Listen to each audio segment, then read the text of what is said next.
Well, it's Hump Day, Wednesday, August 6th, 2025, and we're midweek. And there's a lot of news breaking today on a lot of fronts. It's what do we cover first? Well, yesterday we saw a playful President Trump. Let's look at clip number 2. Mr. President, what are you doing up there? Come down and talk to us. What are you building? Started, look. The ballroom, which is on the other side. Are you considering more renovations, sir? Hello, Peter. Hello, Peter. Are you going to build up? Hi, sir.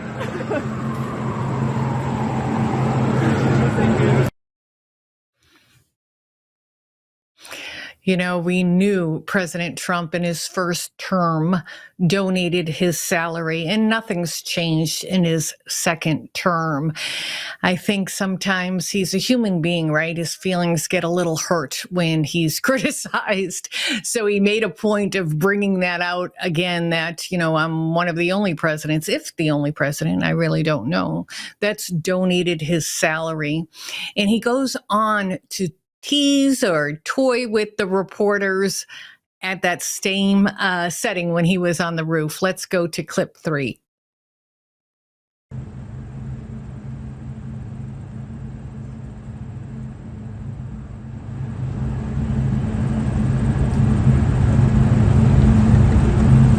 Mr. President, what do you want to build? What are you trying to build?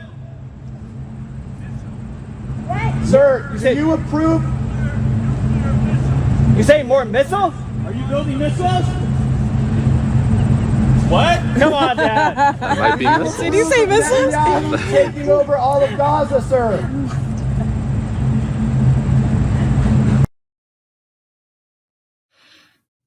You know, he was joking, or maybe not, that he's going to put nuclear missiles up there. He is spending his own money on a renovation. Actually, it's an addition, and it will be a ballroom. In some drawings, renderings of the ballroom, it looks a little bit about like the Mar-a-Lago ballroom. He did an addition to Mar-a-Lago when he was marrying Melania, and it's beautiful. He holds a lot of events there, and his New Year's Eve celebration is often there, and it's, you know, gold and gorgeous in European type feel to it. Well, one of the things that we're very, very proud of here at Lindell TV is our White House correspondence. Kara Castronova has been in the spotlight nationally for very good reasons, for asking very pointed questions. Well, here with me from outside the White House is Kara Castronova. Hey, Dr. Maria. How are you, Kara? You have a lot going on there in Washington. What should we cover first? Well, it was a busy day for the president. Just to wrap it up, there was an announcement today that he made, a special announcement at the beginning of the day. People were trying to guess what that was, but it was regarding that investment by Apple, where they're bringing their technology here back to the United States, $100 million. So that's good news on that front. Everybody is always happy when it comes to the economy and President Trump's work towards that. The Department of Justice, which I think is more something that our audience really cares about, is turning to Tulsi Gabbard's office for the next step in the grand jury probe of the alleged Russiagate conspiracy, or rather the Russiagate conspiracy. I don't even like to use the words alleged. It was a conspiracy, as Tulsi Gabbard is continuing to prove. This is something you and I both knew many years ago, but finally we have receipts on it to present to a grand jury, and there will hopefully be indictments in the next coming months. This investigation by the grand jury is into Barack Obama, his officials, possibly even Joe Biden. We don't know, because obviously a grand jury is secretive. Possibly Hillary Clinton as well, because she is the one who was behind the whole hoax. As it comes out, her campaign aide actually cooked up the hoax, was rubber stamped by Hillary Clinton. The hoax and how it was disinformation was actually made available, that information, to former President Barack Obama and his Vice President Joe Biden at the time. And they knew it was fake, but they continued to spread that misinformation. A lot of people say that's the definition of seditious conspiracy, because they literally tried to stymie, they tried to ruin the executive branch, President Trump's first administration. Obviously, Russiagate loomed over the president for many years, and it really made it hard for him to do his job, in turn really just hurting the country. So these investigations are ongoing, and this is good news for everybody in Washington, D.C. I talk to people every day, and even Democrats agree that if you break the law, you have to be held accountable, and that goes for Hillary Clinton, Joe Biden, and Barack Obama as well.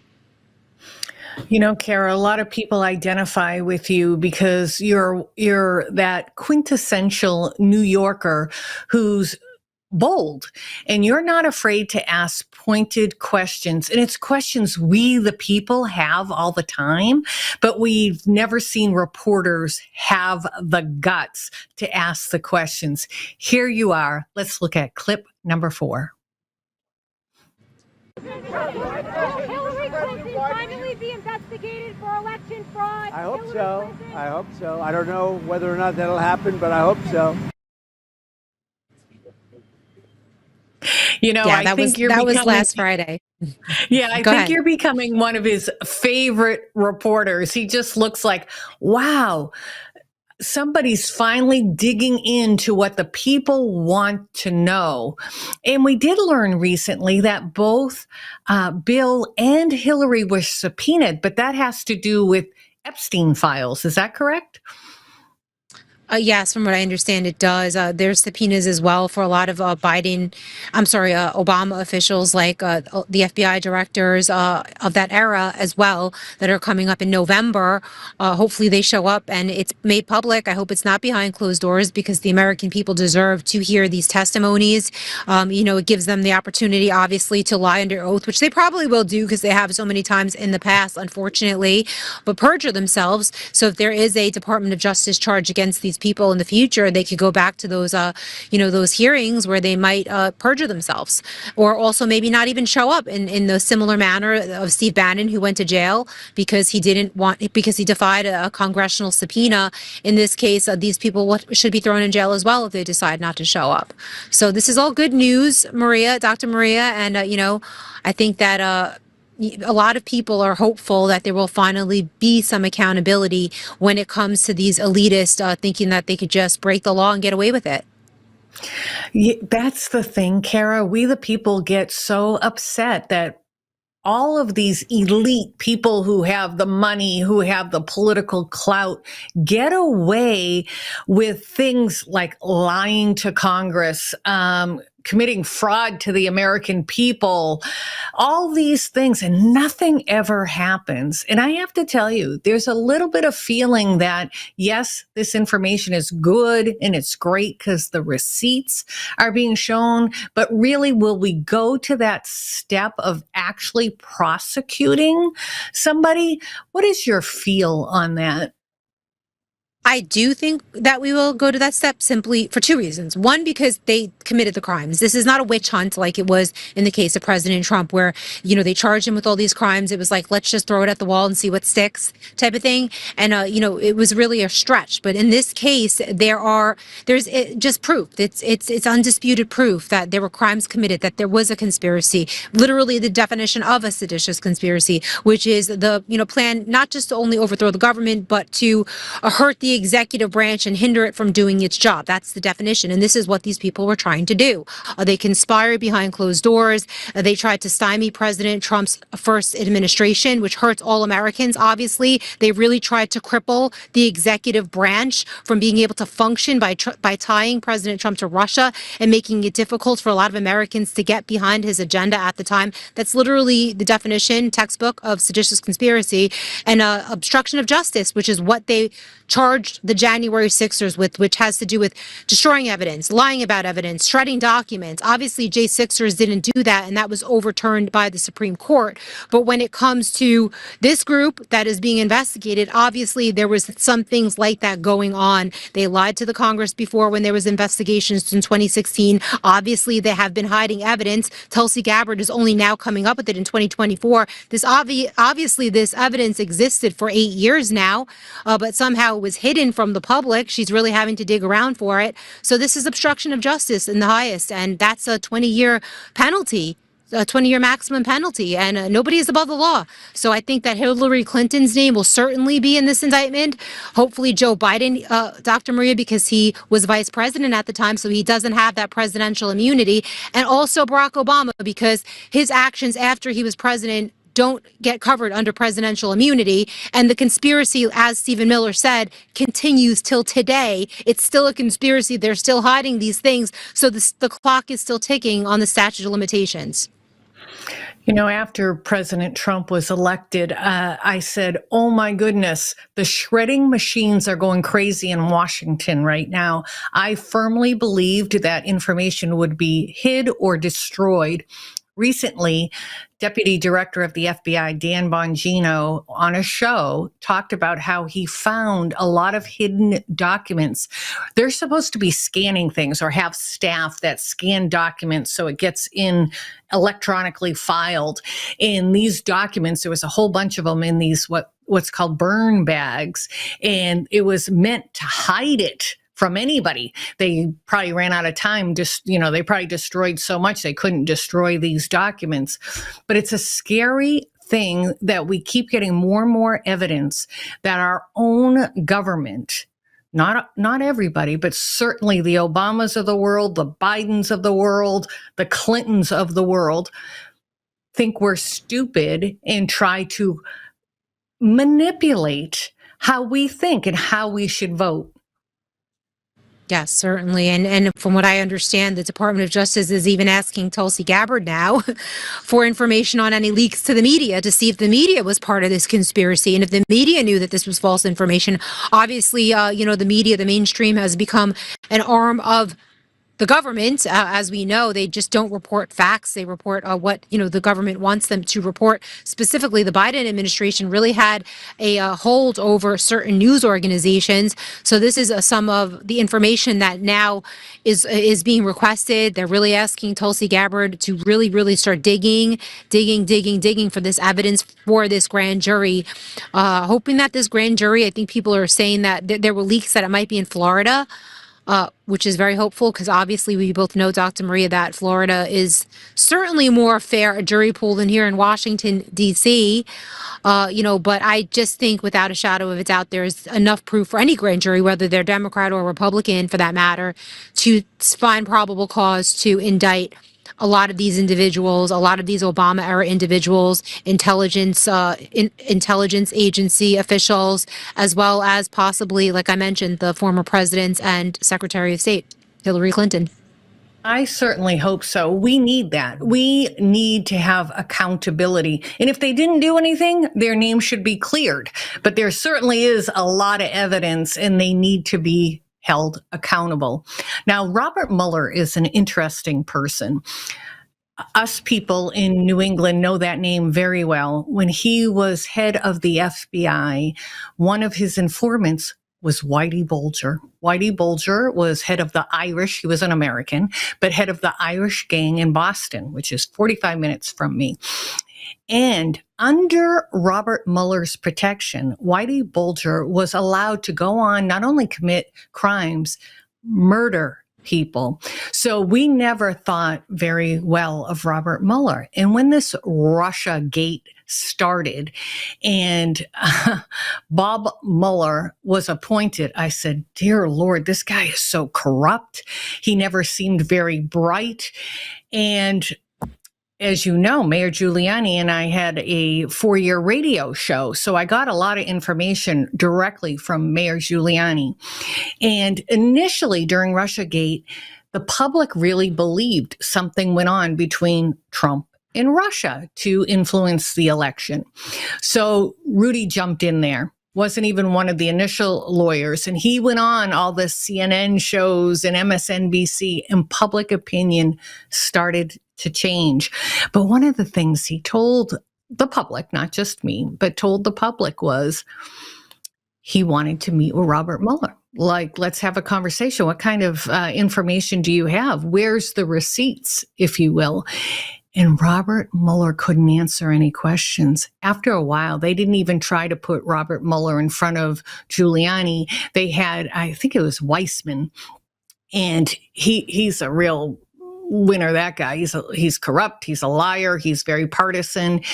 But he said there's something very different about Mueller.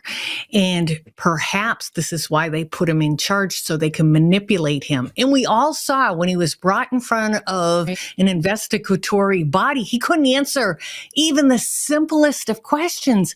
And now it's being reported, because he's got a subpoena now to come in front of the investigative oversight committee. And is he in a memory care facility? Yeah, that's what it seems to be. He's an assisted living facility. Apparently, he was having some problems with his memory and maybe even mental decline, similar maybe to that of Joe Biden. And I guess, like you mentioned, during that committee hearing, we saw signs of that, but we didn't realize at the time what we were seeing. Maybe it's not a coincidence that they assigned this guy who clearly maybe wasn't at his sharpest, to say it nicely, to that investigation. Who knows? Because somehow he didn't come up with any of the evidence that Tulsi Gabbard is coming out with.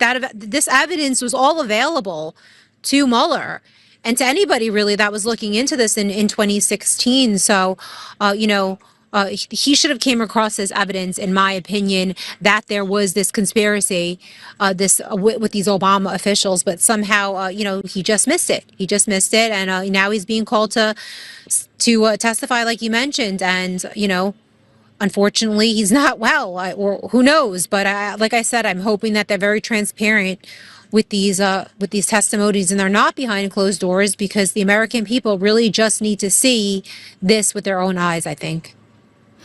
Yeah, and hopefully they'll subpoena the guy who was really running that investigation. And I use that term loosely, manipulating that investigation. And that, I believe his name is Weissman. I have to relook at that, but he's a well-known thug in Washington. Right. Yeah, no, for sure. And they're subpoenaing a lot of people. I could pull up the list. Weissman might be on that list. There was an extensive list of individuals, an extensive list of former FBI directors, intelligence directors, campaign people from that first, I guess, Hillary Clinton campaign in 2016. So the list was about, I'd say, at least the one I saw, the preliminary list had at least 12 to 15 people on it, all for various dates in October. Hopefully I could actually go sit in on those. Like I said, hopefully there are open doors, at least for some of them.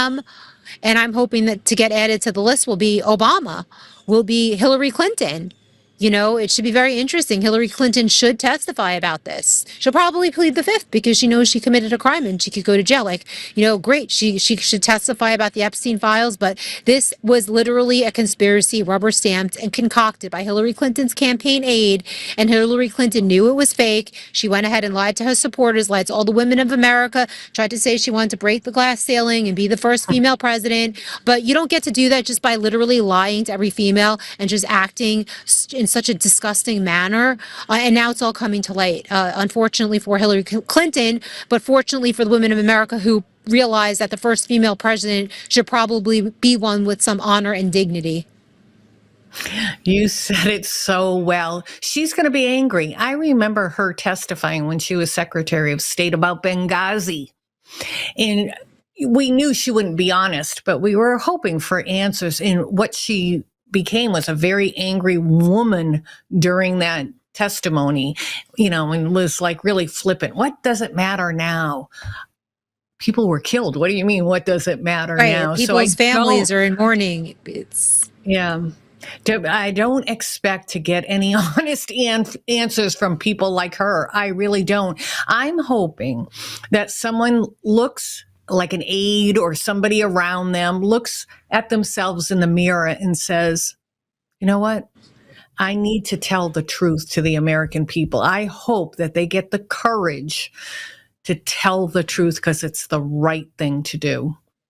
Right, and not just if it's the right thing to do. I would be happy with somebody just doing it to get protection for themselves, to get some sort of immunity, like testify, like fine, if you don't want to do it for the better of the country, do it so that you don't go to jail. Like maybe, I believe her name is Julianne Smith, the aide who cooked up this plan, and it was rubber stamped by Hillary Clinton, or any one of these people that were there and witnessed all of these things. Maybe they were part of the conspiracy, part of the crime, but they could trade immunity for their testimony to finally put the bigger fish in jail, like Hillary Clinton and Good Obama point. and Joe Biden.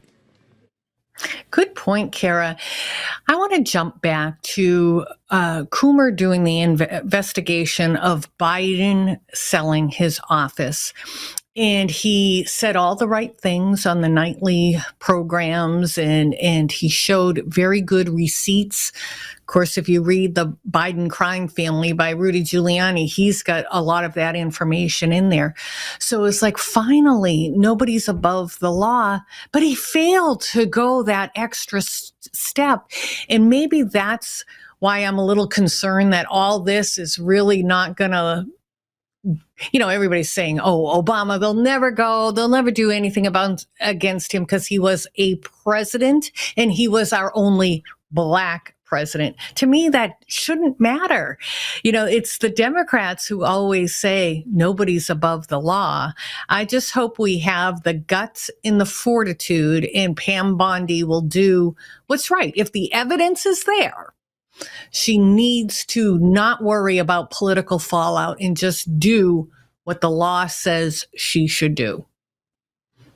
Absolutely. And that pertains to everybody in this case. I was talking to some people outside the gate today, and it almost seems like, especially young people, they want to see, it's very sad that is the case, but, they're like, oh, of course, they're going to go after Obama because he's Black, or Hillary because she's a woman. Then I said, all right, how would you be okay with them going after Joe Biden? They're like, okay, fine, because Joe Biden's an old white man. So it's like, it's kind of a backwards way of thinking, I think, by America's youngsters, some of them liberal. Obviously, they're going to grow out of it. When you're 20 years old, sometimes you're not the most smart when it comes to politics and when it comes to stuff like this. But, it seems like everybody's really okay with Joe Biden getting a mugshot.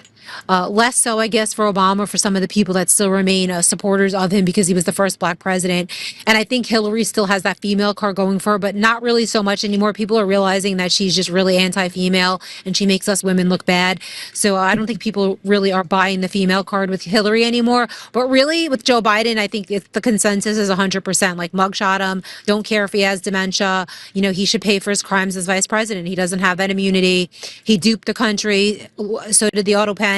For 4 years, and nobody feels bad for him. So I think he'll be on that indictment, and I'm looking forward to it because he had no problem with putting President Trump, or attempting to lock him up for decades, attempting to ruin his life, attempting to take away his legacy, and in doing so just literally attacked all of the people who supported him, which was well more than half the country.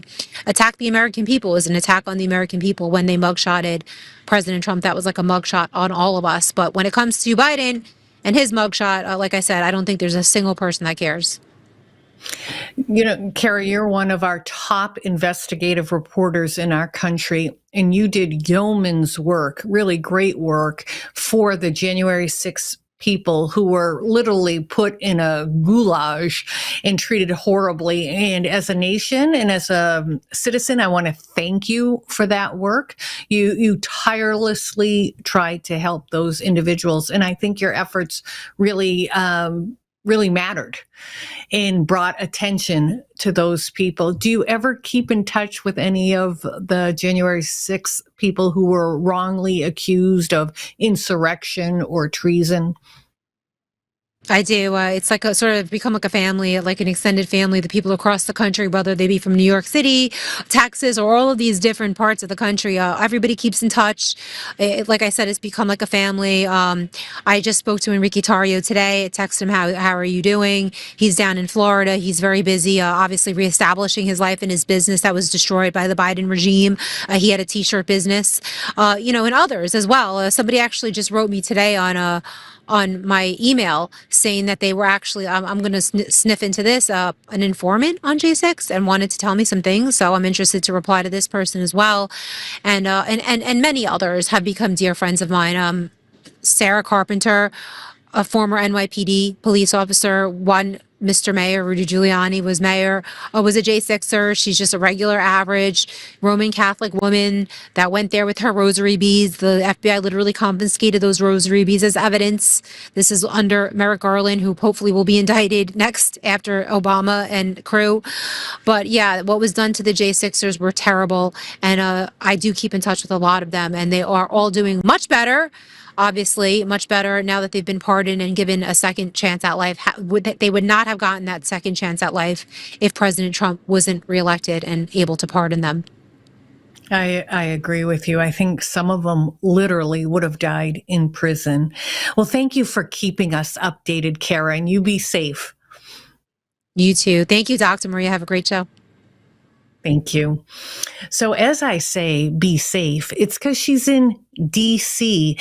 And believe it or not, as crime rates are falling everywhere in the major cities, DC is still having a little bit of an issue. And as our capital, when compared to even third world countries, our crime rate in DC is awful. But let's watch as Caroline Levitt talks about the plummeting crime rates. Clip 1, please. Law and order is back in America under President Trump. And on that same note, there are new crime statistics that show crime is plummeting. In fact, Politico summed it up like this. Murder rates are tumbling across the U.S. in 2025. Homicide stats are down at least 20% over last year. And we could be on course for the lowest number on record. With President Trump in charge, the days of criminals being put over victims are over. And I believe that about President Trump. I believe that's what he wants, like many of us. I don't know if that's what the urban cities' mayors or governors want, because some of their actions don't show that. But let's look at this graph on the year-to-date change in crime statistics. Almost all of the violent crimes have changed during 2025 compared to 2024. I do want to say a little caveat, though, and that's on the rape statistics. Rapes especially are so underreported. My gut instinct is that actual rapes are up, not down, but it is a great thing that New York City, Philadelphia, San Francisco, Baltimore, Detroit had the lowest murder rate since the 60s. And violent crime is down 11% versus last year, and property crime down 12%. So we're certainly heading in the right direction. You know, as I talked about DC being violent, I don't know how much TV you watch, but there was a segment on the Jesse Waters show where he had Elon Musk on when Elon Musk was really heading Doge in the efforts to get rid of fraud and wasteful spending of our dollars in the government. And he had his team there, and they were young people. And one of them, I hope this doesn't offend anybody, his nickname was Big Balls. And he was shown on the show, and he's quite a good investigator for such a young person. And I think it's because he knows IT really well, and he knew how to find things. Well, he was savagely beaten in DC yesterday. Was it random, or was it because of what he stands for? More will come out, but 2 teenagers were arrested. So we are seeing younger people more violent. And of course, there's the infamous Cincinnati beating of a couple.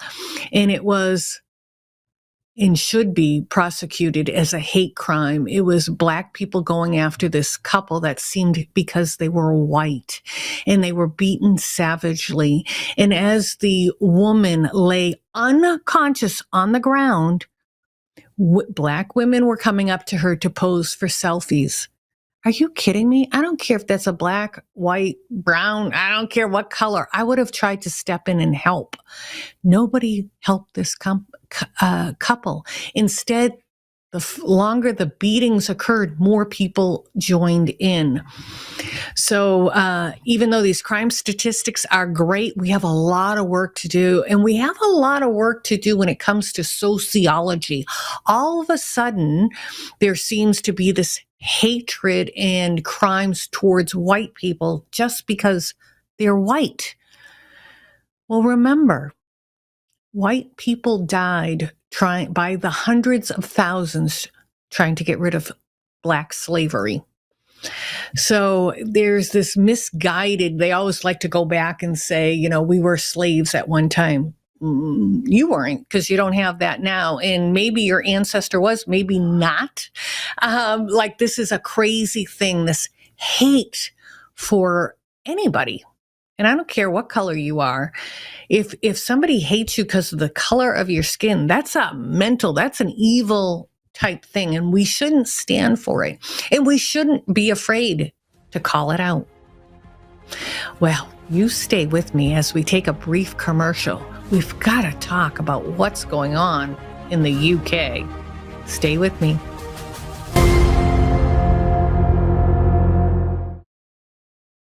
Whether it's being a weekend warrior or spending time with your family, feeling your best is the key to doing the things you love. That's why I'm excited to tell you about Nirvanta. It's a natural solution designed to help you stay active and live well naturally. Nirvanta is a topical blend of all natural essential oils like frankincense, myrrh, and a proprietary gold standard plant stock extract. It's perfect for your hands, feet, knees, back, or anywhere else that needs a little extra care. Use Nirvanta proactively as part of your daily maintenance routine, and you're guaranteed you're going to feel the difference. Simply massage Nirvanta in for at least 60 seconds, 2 to 3 times a day to get the best results. And if you're not completely satisfied, you get your money back. No questions asked. There's simply no risk and no reason not to try Nirvanta today. Right now, you get 15% off with code Lindell exclusively at NirvantaHealth.com. So stop reaching out for that medicine cabinet. Get Nirvanta instead and experience the difference. Go to NirvantaHealth.com. Use code Lindell to get 15% off today. Nirvanta Health. Live well naturally.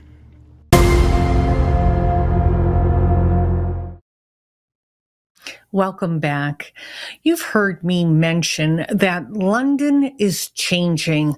Through the years, I've gone to London for vacation, for business, and the last few times of the last couple of years, I've actually felt unsafe. And it is being reported that the number one name of new British children in London is Mohammed. Okay, is that good or is that bad? It's bad if the people, Islam, are being violent, are not respecting the laws of London. And interestingly enough, I had somebody on my show recently, when I asked about Sharia law, he told us that there are 52 illegal Sharia courts inside London. Let's look at this clip 6.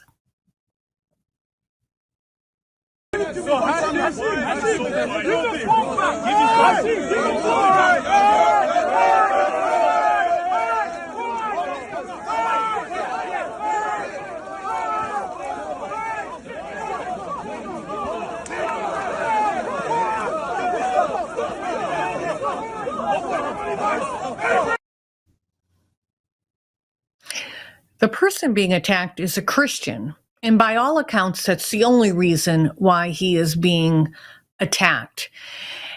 And there's this other odd thing happening, and it's not just London, but this is particularly about London, that they are watching your social media.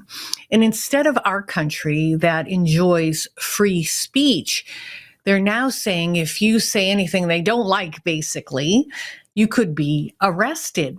So let's look at this tweet of a gentleman, Tommy Robinson. Hopefully we have it here.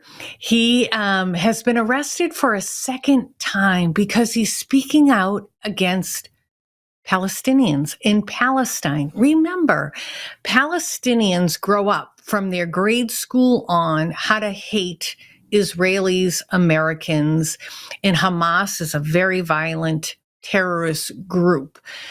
I don't like the particular language he's used a few times, the F word, but that's my Puritan roots. But you're being arrested because you're speaking out against terrorism? Is London really changing? With me tonight is David Vance, a UK political commentator. Welcome to the show, David. Yeah, thank you very much for having me, Dr. Maria. It's my pleasure.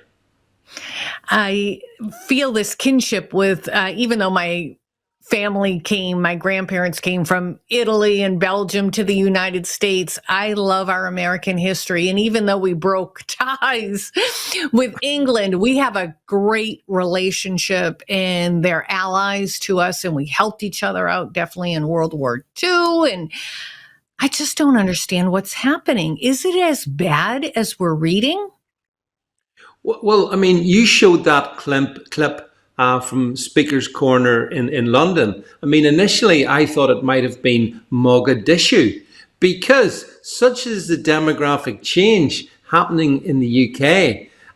It's fundamentally changing everything, you know, and they do say that demography is destiny. And yes, the number one Christian name of a child born in the UK in 2025 is Muhammad. So there are fundamental demographic changes happening that nobody in the UK voted for, that we don't want, but they're still happening. So there's a problem. And then the second issue is one of the things that the UK and the US have had in common is a love of free speech. The right to speak your mind, speak your opinion without fear of prosecution and persecution. But that's changed as well. And most latterly in the past year or so, we have had a new government, a new kind of socialist, globalist administration. And they've basically started locking people up, you know, unbelievably, Dr. Maria, for just social media tweets. You mentioned Tommy Robinson, who you know, I'm friendly with. And I mean, I agree with you. I would not necessarily have chosen the language that Tommy used in a meme. But I mean, you know, so what? People can say different things. And yeah, the Metropolitan Police arrested him 2 nights ago for a couple of social media tweets, one of which is completely innocuous and which simply references the fact that there is, believe it or not, the first primary school in the UK, the junior school in the UK, to have the entire children in that school, none of them speak English as their first language. So imagine being arrested just for saying that, just for expressing a fact, not an opinion, a fact. And that's where we are. You know, nobody would probably bat an eyelash if you were getting immigrants who assimilated to English law, was very happy to be in England and wanted to be a good citizen of England. That's how we feel in the United States too. Like, we want immigrants to come into our country legally, but as my grandparents did and other people, they assimilated to the laws. They actually loved and defended the United States. But this group of Muslims don't seem to want to assimilate at all. And they seem to be violent towards people who are very proud of being English. Let's look at clip 10.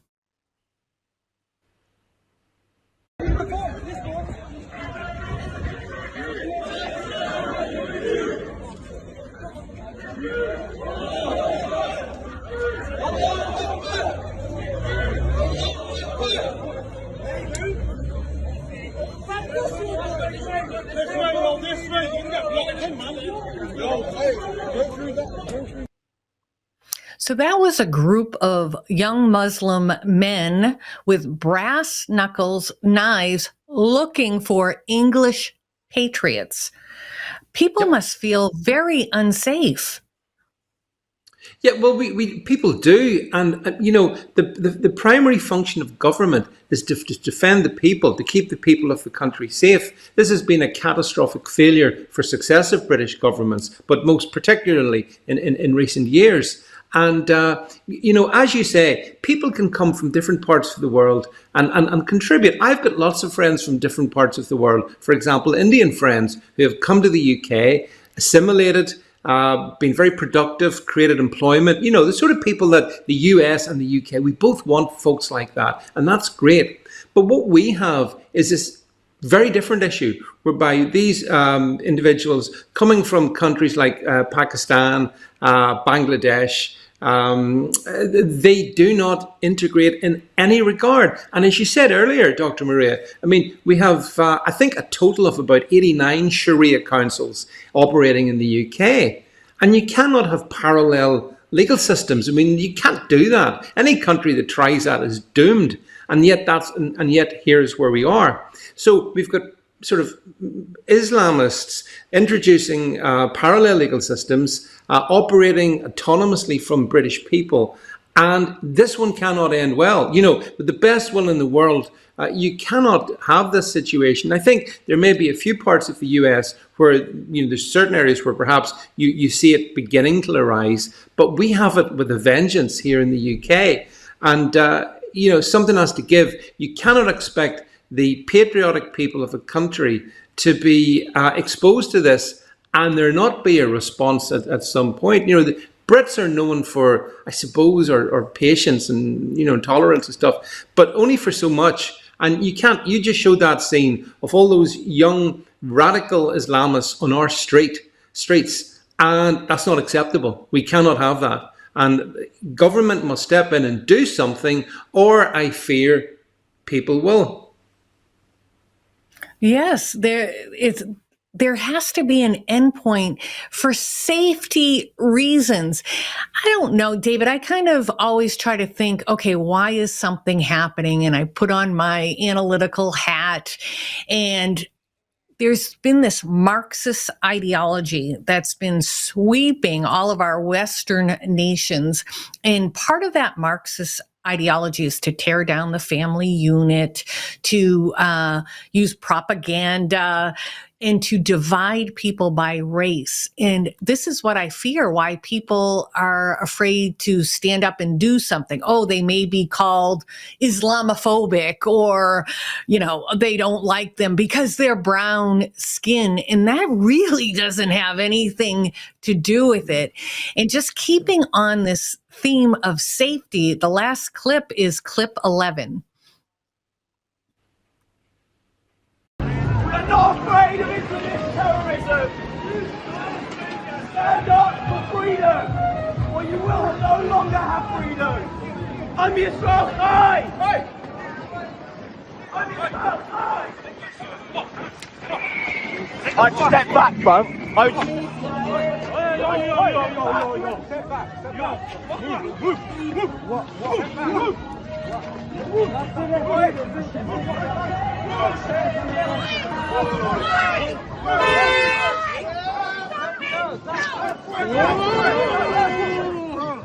Why are you here? David, this young Englishman was proudly having his English flag saying we need freedom of speech. He was saying nothing wrong, and he gets attacked by 5 Muslims. Yeah, I mean, that's the crisis. Yeah, that's where we are. As you said, that young man had the British flag, proud to wave it, and he's assaulted by, and obviously that indicates that those people who assaulted him have a hatred of the British flag.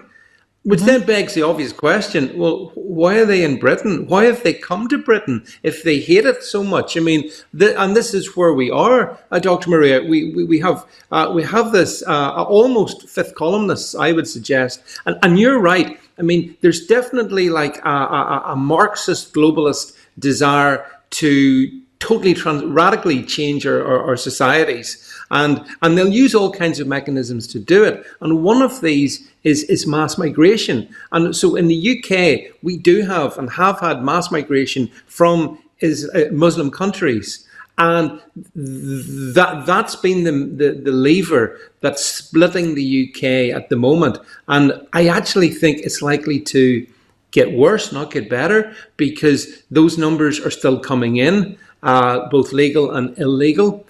We have a government that seems curiously more interested in persecuting the likes of Tommy Robinson, who, whatever you think of him, certainly, has the UK's best interest at heart. They want to persecute him, not the likes of those people that you've shown in your clips. So there's kind of convoluted priorities, and it's wrong thinking, and it's kind of disgraceful that that's where we are. And all the time there is a pent-up fury amongst the just ordinary British people saying, we're not going to put up with this any longer. We've put up with it long enough. And that's the breaking point that I see the UK accelerating towards.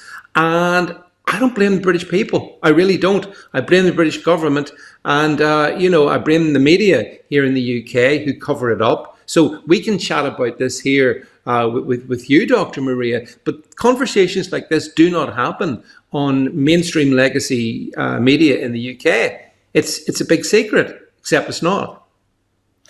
Yes. And do you see any relief in your next election? Do you think there's enough of a concern about the Western way of life, which is a good thing? We brought goodness to multiple countries with our Western ways. Do you think there's enough? That's what happened with President Trump. We went through the worst 4 years under Biden, corruption in all our once trusted agencies, and political persecution to those who believed something different. And there was enough fear that our way of life was changing. President Trump won in a landslide. I hope that for the UK. I really do. Do you think that'll happen? Absolutely. I think it's a fantastic analogy. Just as you went through 4 years of hell with Biden, we're going to have to go through 4 years until we get to 2029. But I'm pretty confident in 2029, the political system here is going to be smashed wide open. It's either going to be the likes of the Reform Party or another who will break through. This government we have, and it's only been in power for a year, is, about as popular, as typhoid. So it's not exactly going to last. It doesn't have that mass popularity. And people see all the stuff that we've been chatting about, and they will come out in their droves in 2029. So we basically have to take a lesson from you. You went through it from 2020 to 2024. We're going to go through it, I'm afraid, between now and 2029. But there are sort of mini elections in the UK next May, and mark my words, you will see the beginning of a revolution next May, when people go to the polls and you see the current government decimated. That's coming next May. So we just have to sort of stay in there and not give up and not be despondent, and think about what you guys went through as well. And yes, we're in the pain phase, there's no doubt about it, but we can get out of that. It starts next year, and by 2029, I think you'll see a government in the UK which is similar to MAGA. Only I think we call it mega over here. Make England great again, And that's it. That's our hope. We'll have for 2029. So there we go. And that's my hope for you. We call us people who believe in the Constitution and what our founding fathers want as patriots. So we know there's patriots in England because you want your way of life. And there was patriots in Canada, those truck drivers who were just refusing to take an experimental injection. Know that us American patriots stand in solidarity with you for your freedom, for your individual liberty. And if we can help in any way to spread the word, we are here for you on LindellTV.com.